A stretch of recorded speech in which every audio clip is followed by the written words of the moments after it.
जब बिल्ली दूध पीती है तो वो अपनी आंखें बंद कर लेती है अपने सेटिस्फेक्शन के लिए कि अब उसे कोई नहीं देख रहा। ये उसका नज़रिया है कि उसे कोई नहीं देख रहा क्योंकि उसने आंखें बंद कर ली हैं, लेकिन वास्तव में आंखें बिल्ली की बंद हैं, देखने वालों की नहीं।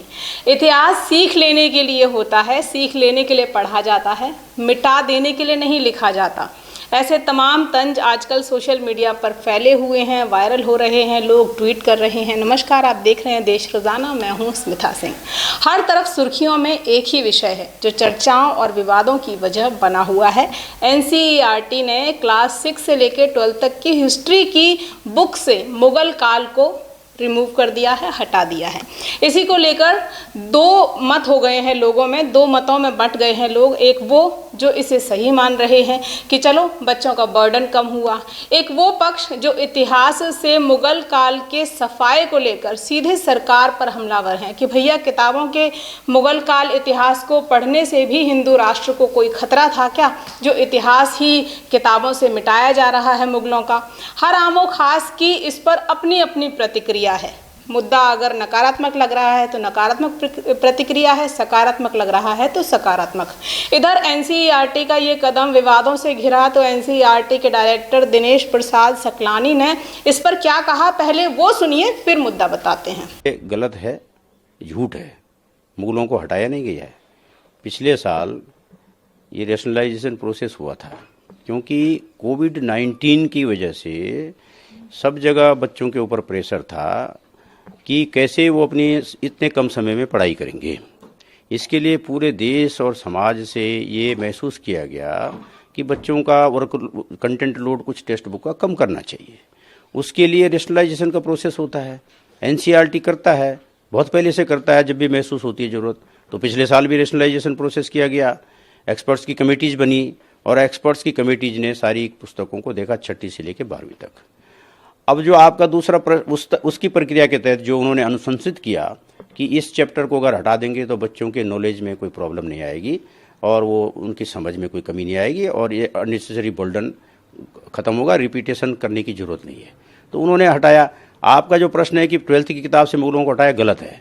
मैं आपके सामने पुस्तक दिखा रहा हूँ, इसमें देखिए थीम 8 और थीम 9।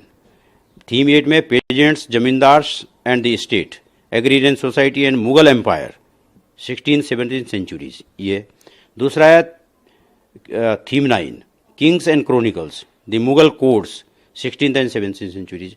अब आप बताइए, ये इसमें से दूसरा जो 9th चैप्टर है वो हट गया क्योंकि 2 चैप्टर थे और दोनों में मुगलों की बात है। जो पहला चैप्टर 8th चैप्टर है उसमें उनकी पॉलिसीज, उन्होंने समाज के लिए क्या अच्छा काम किया, एग्रीकल्चर के लिए क्या किया, किस प्रकार से किया। तो जब उन्होंने ये चैप्टर इसमें है, अभी भी ये पढ़ाया जा रहा है, एक चैप्टर है, ये ज़्यादा इंपॉर्टेंट है। एक्सपर्ट ने ये महसूस किया कि राजाओं के नाम और उनकी तिथि देने से बढ़िया राजा कौन थे और उन्होंने क्या काम किया ये दिया।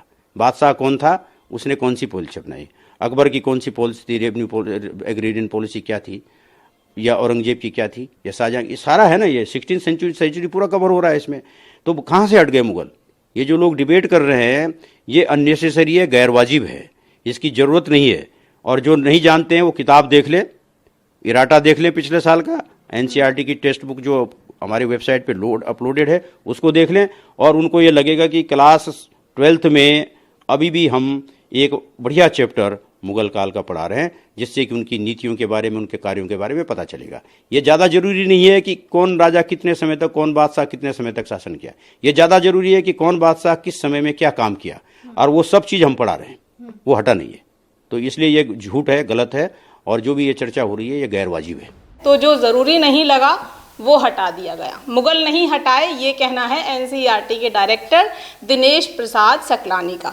लेकिन सवाल ये कि जब एनसीईआरटी ने कुछ टेक्स्ट बुक से हटाया ही नहीं है ऐसा जो विवादों का विषय बने, तो हमारे इतिहास वाले ज्ञान को जो कमज़ोर करे ऐसा कुछ नहीं हटा है, तो इस पर इतना हो हल्ला क्यों हो रहा है? क्यों इतिहासकार भी इस पर शांत विरोध कर रहे हैं? सोशल मीडिया पर इस विषय को लेकर तमाम नेगेटिव कमेंट्स आ रहे हैं, पोस्ट आ रहे हैं, कुछ ट्वीट्स आपको दिखाती हूँ। माइथोलॉजिस्ट एंड अल्टरनेटिव हिस्टोरियन हैं देवदत्त पटनायक। ये वो लिखते हैं कि जाहिर तौर पर भारतीय इतिहास में कोई योगदान तब तक वैध नहीं माना जाता जब तक ब्राह्मणों द्वारा वो अप्रूव न किया जाता हो। एक और ट्वीट में वो लिखते हैं, हर ब्राह्मण एक्सपर्ट इस बात पर जोर देता है कि भारत में कास्टिज्म को किसने क्रिएट किया, मुसलमानों ने, ब्रिटिश ने या गैर ब्राह्मण ने। मनु ने सिर्फ जाति के बारे में लिखा, जातिवाद के बारे में नहीं। जल्द ही टेक्स्ट बुक्स में एक नया चैप्टर होगा क्या? एक और ट्वीट में वो लिखते हैं कि मुझे लगता है हिंदू राष्ट्र में गैर ब्राह्मणों को वेद, रामायण या महाभारत पर कोई टिप्पणी देने की परमिशन ही नहीं है। सैड। एक और ट्वीट में देवदत्त लिखते हैं कि ब्राह्मण भारतीय स्कूलों से गैर ब्राह्मण इतिहास को हटा देंगे, जैसे पाकिस्तान अपने स्कूल से गैर इस्लामिक इतिहास को हटा देता है।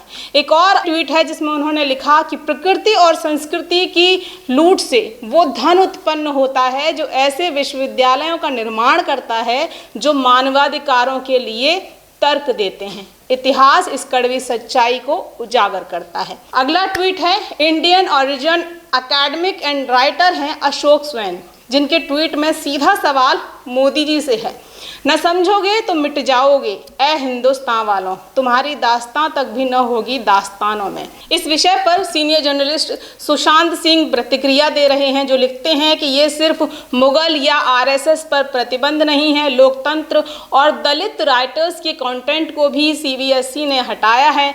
वो आगे लिखते हैं कि कई दशकों पहले पाकिस्तान भी इसी रास्ते पर चला था और हम सब जानते हैं कि वो कहाँ पहुंच गया है।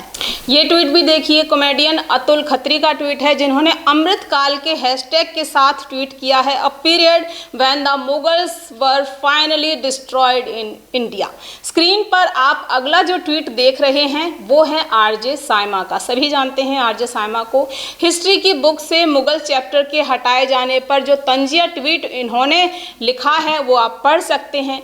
Brand media and creative consultant हैं रमेश श्रीवत्स, उन्होंने भी इस मुद्दे पर तंजिया ट्वीट करते हुए लिखा है, फादर, बेटा what exam tomorrow, son, history पापा, father, okay I hope you have revised properly, son, no need पापा, government is doing that, hashtag Mughals. एक और ट्वीट में रमेश वत्स लिखते हैं कि एनसीईआरटी ने अपनी टेक्स्ट बुक से मुगलों के चैप्टर्स को हटा दिया है क्योंकि पास्ट को बदलना ज़्यादा आसान है बजाय वर्तमान को ठीक करने या फ्यूचर की प्लानिंग करने की। सोशल एक्टिविस्ट हैं रजिया मसूद, जो लिखती हैं, those who can't right history erase history. ऐसी तमाम नेगेटिव प्रतिक्रियाएं हैं जो इस मुद्दे को लेकर सोशल मीडिया प्लेटफॉर्म्स पर देखी जा रही हैं, पढ़ी जा सकती हैं। एक तरफ जहां एनसीईआरटी के इस फैसले की निंदा हो रही है, वहीं एक बड़ी आबादी, एक बड़ी जमात ऐसे लोगों की भी है जो इस फैसले का समर्थन कर रहे हैं, जिसे मुगल कालीन हिस्ट्री पर सर्जिकल स्ट्राइक का नाम दिया जा रहा है। समर्थन विरोध दोनों पक्षों में दमदार हैं। सोशल मीडिया पर इसको लेकर अच्छी खासी बहस जारी है, चल रही है, प्रतिक्रियाएं भी दोनों तरफ से दमदार आ रही हैं। लेकिन तब भी एक सवाल तो है कि क्या वास्तव में इस बदलाव को करने से सिलेबस स्मूथ हो जाएगा, आसान हो जाएगा? वो पक्ष जो समर्थन कर रहा है उसके लिए भी ये सवाल है कि टेक्स्ट बुक से मुगलों पर कुछ चैप्टर्स हटा देने से क्या वास्तव में वो मुगल हिस्ट्री किताबों से अलग अंकित जगहों से भी हट जाएगी?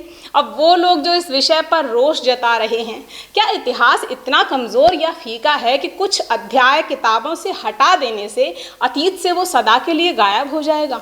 आप इस विषय पर क्या सोचते हैं? किताबों में मुगल काल पढ़ाना चाहिए या अब इसे किताबों से हटाना चाहिए? कमेंट बॉक्स में कमेंट ज़रूर करिए। देखते रहिए देश रोज़ाना। अभी के लिए नमस्कार। हमारे साथ जुड़े रहने के लिए देखते रहिए देश रोज़ाना का यूट्यूब चैनल सब्सक्राइब कीजिए।